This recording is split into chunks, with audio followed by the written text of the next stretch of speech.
नमस्कार।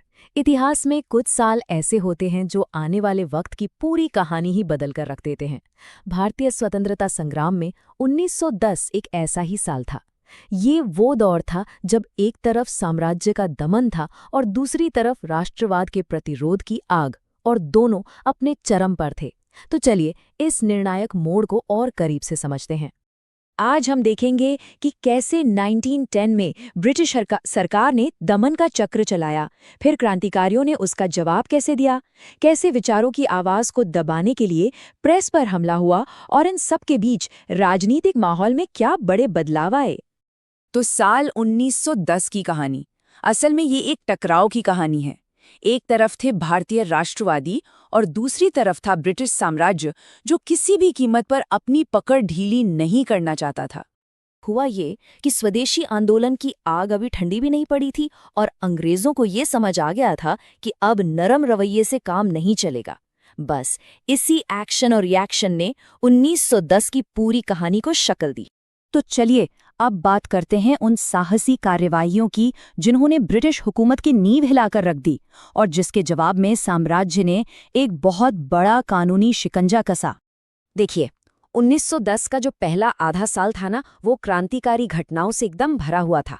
सबसे पहले 24 जनवरी को बाघा जतिन के नेतृत्व में इंस्पेक्टर शमसुल आलम की हत्या हुई।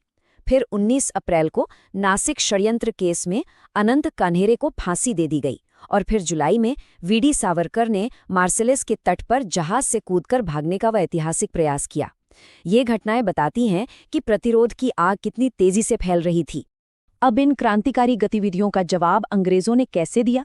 उन्होंने दो बड़े मुकदमों का सहारा लिया, हावड़ा गैंग केस और नासिक षड्यंत्र केस। इन मुकदमों का असल मकसद सिर्फ सजा देना नहीं था, बल्कि पूरे क्रांतिकारी नेटवर्क की कमर तोड़ना था। यहाँ एक बात पे गौर करना बहुत जरूरी है, और वो है नासिक षड्यंत्र केस में दी गई सजा की गंभीरता। वीडी सावरकर को एक नहीं बल्कि 2 आजीवन कारावास की सजा सुनाई गई। ये सिर्फ एक सजा नहीं थी, बल्कि पूरे देश के क्रांतिकारियों के लिए एक बहुत कड़ा और साफ संदेश था। लेकिन लड़ाई सिर्फ सड़कों पर या कोर्ट में नहीं थी।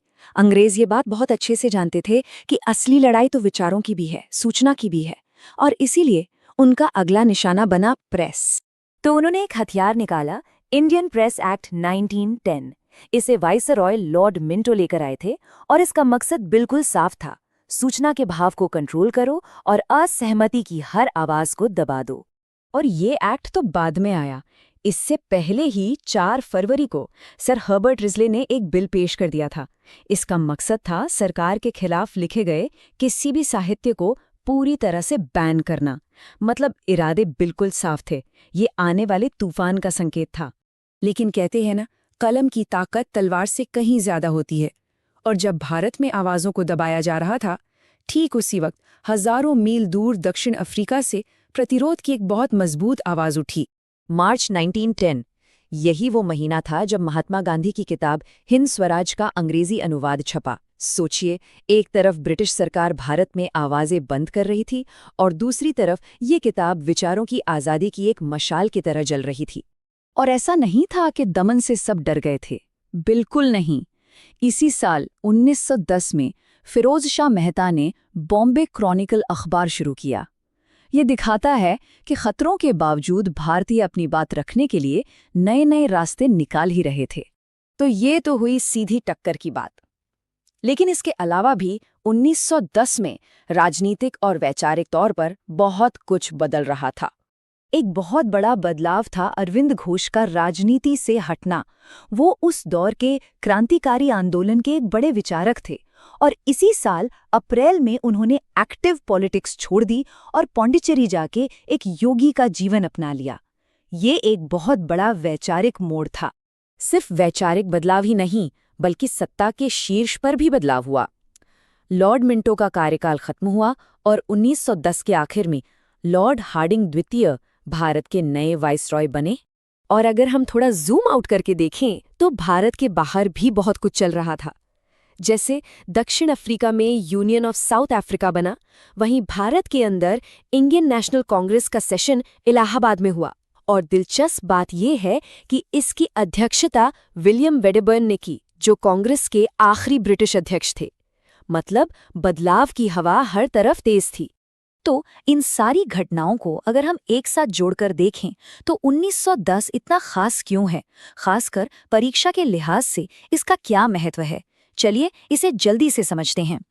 देखिए, 1910 को समझने के लिए ये 4 बातें याद रखनी है। पहली, एक्शन और रिएक्शन का पैटर्न, यानी क्रांतिकारियों का एक्शन और फिर ब्रिटिश सरकार का दमनकारी रिएक्शन। दूसरी, साम्राज्य के कानूनी हथियार जैसे इंडियन प्रेस एक्ट।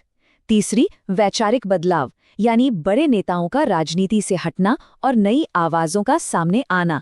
और चौथी, इन सब ने मिलकर संघर्ष के अगले दौर के लिए स्टेज तैयार कर दिया। और आखिर में ये सब हमें एक बड़े सवाल पर लाकर खड़ा कर देता है, क्या 1910 की घटनाएं क्रांतिकारियों की हार थीं, या फिर इसने सिर्फ स्वतंत्रता संग्राम का तरीका बदल दिया, उसे एक नई शक्ल दे दी? इसका जवाब ही हमें इतिहास की अगली दिशा दिखाता है।